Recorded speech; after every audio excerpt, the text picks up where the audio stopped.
Before Ilia Topuria stepped into the octagon to fight Charles Oliveira, the most decorated submission artist in UFC history, he stood in front of the cameras and told the world exactly how it was going to end. What are you envisioning now as far as the way the fight goes? I'm going to finish him in the first round. You say that to me like I say I'm going to get a coffee. Yeah, because he walks forward. This is all I need. The only thing I know for sure is that I'm going to knock him out in the first round or submit him in the first round because he walks forward.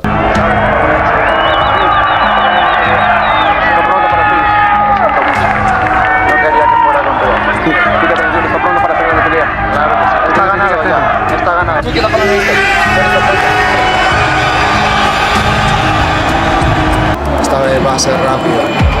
Él me preparó para esto. 3, 2, 1.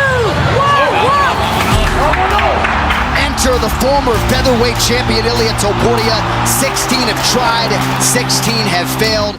2 minutes and 27 seconds later, Oliveira was unconscious on the canvas.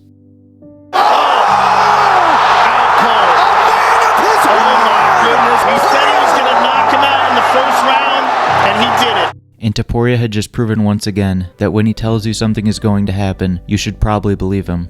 And what's interesting is that before the UFC, and before anyone in the broader MMA world even knew his name, he was quietly strangling and submitting every single person put in front of him on the Spanish regional scene. 6 of his first 7 finishes came by submission in the first round. Then he signed with the UFC, and the submissions turned into knockouts.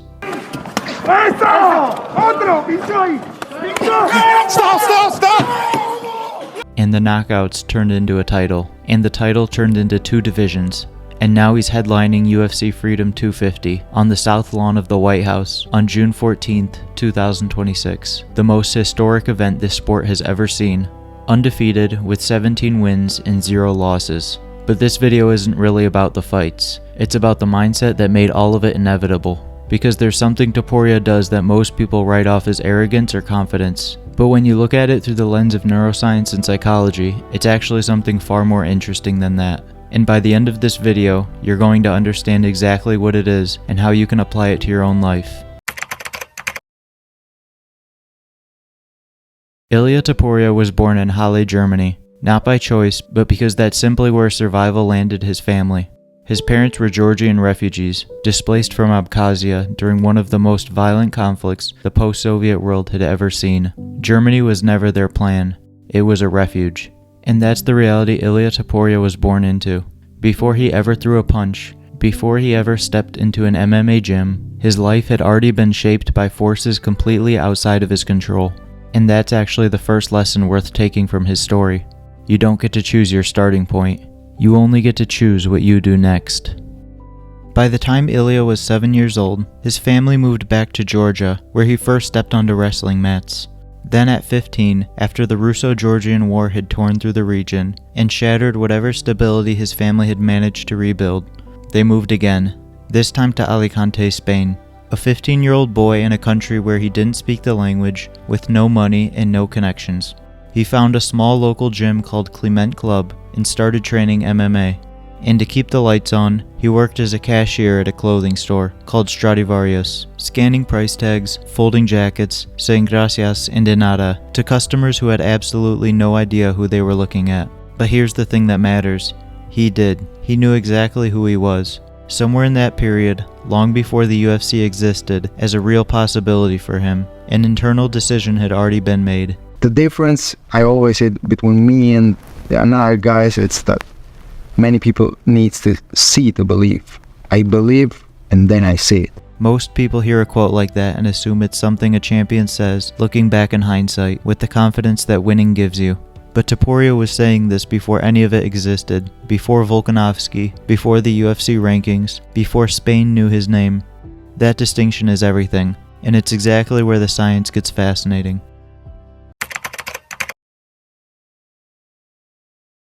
Albert Bandura, a psychologist at Stanford University, spent decades studying what he called self-efficacy, a person's deep internal belief in their own ability to execute and succeed. And what his research consistently showed was that self-efficacy doesn't develop as a result of success. It actually predicts it. People who carry a genuine belief in their own capability before the results show up tend to set harder goals, persist longer when things get difficult, and recover faster from setbacks than people who are waiting for external proof before they fully commit. It turns out the brain doesn't need the world to confirm something before it starts operating as if it's true. It just needs you to decide. This connects directly to something called neuroplasticity, the brain's documented ability to physically reshape itself based on repeated thought and behavior.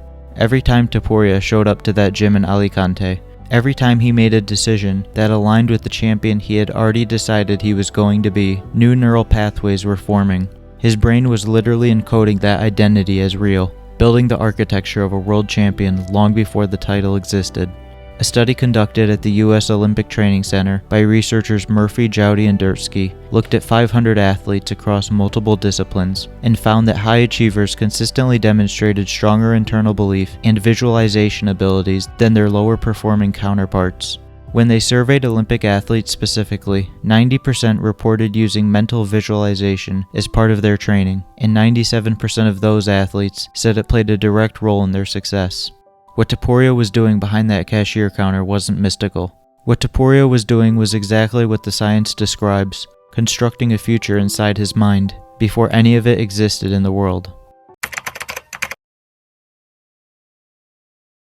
Here's where this stops being about Ilia Topuria and starts being about you, because the process that took him from a cashier in Alicante to one of the best pound-for-pound fighters in MMA today isn't some rare gift that only certain people are born with. Bandura's research makes that very clear. Self-belief is built. It's constructed through the repeated act of deciding who you are and then behaving accordingly before the results exist. What you believe about yourself determines how you show up.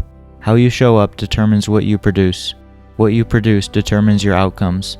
Ilia Topuria believed he was a champion, so he trained like a champion, so he fought like a champion, so he became a champion. The belief comes first. The neural pathways form around the belief. The actions follow the pathways, and eventually the reality catches up to the decision that was made long before anyone else was watching. Most people are living this sequence in reverse. They're waiting for a result before they fully commit to the belief, or waiting for the world to show some sign that the dream is worth pursuing. But the world responds to what you've already decided about yourself, and how completely you're living from that decision. Topuria put UFC champion in his Instagram bio before he had the belt. He walked into press conferences against the greatest featherweight of his era without a trace of doubt, because in his mind, the result was already decided. What makes you different? Why are you the one when he's beating everybody else in the division? Why are you the one? The evolution of this game. I represent the evolution of this game. I represent the new generation of mixed martial arts. The crazy part is that Topuria never had any more certainty about the future than you do right now. He couldn't see what was coming any more than you can. The only difference is that he decided anyway, and that decision changed everything that came after it.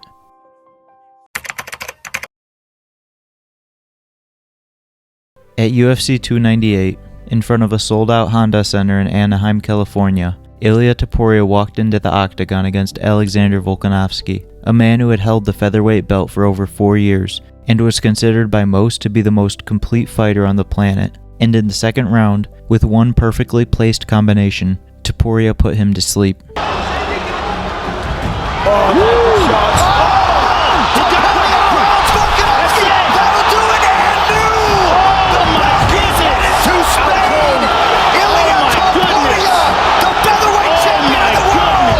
Spain, Georgia, stand up. Ilia Topuria, the new era begins. The moment the whole world finally saw what he had always known. And in the post-fight interview, standing there with the belt around his waist, he didn't seem surprised. He seemed settled, because for him, nothing had changed. The outcome had already been decided a long time ago. I just know my skills, Joe. I work so hard. I work so hard for this one. I was knowing always that one day I will become a UFC World Champion. So, guys, it doesn't matter where you come from if you know where you're going. It's much more important what's in front of you than what's behind you. They're gonna tell you you can do it. They're gonna knock you down and doubt you. But guess what? The only person you need to achieve anything in this life, it's yourself. It doesn't matter where you come from if you know where you're going. So the only question that actually matters after watching this is whether you know where you're going, and more importantly, What have you already decided? Not hoped for, not thought about on a good day when motivation was high, but genuinely decided. Because there is a difference between wanting something and deciding something. Wanting is passive. It shows up when things are easy and disappears when things get hard. Deciding is different. Deciding means you have already settled the outcome internally. Before the proof, before a single person believes in you. Ilia Topuria never waited for anyone to believe in him first. He decided, and then he made it inevitable. Refugee parents, 3 countries, speaking a new language each time, and now the White House. And he's telling you how this one ends too. Think about that journey for a second. Every single step of it was built on a belief that existed before any evidence did. Before UFC rankings, before the belt, before the world agreed, Ilia had already decided, and that decision is what made every single thing that followed inevitable.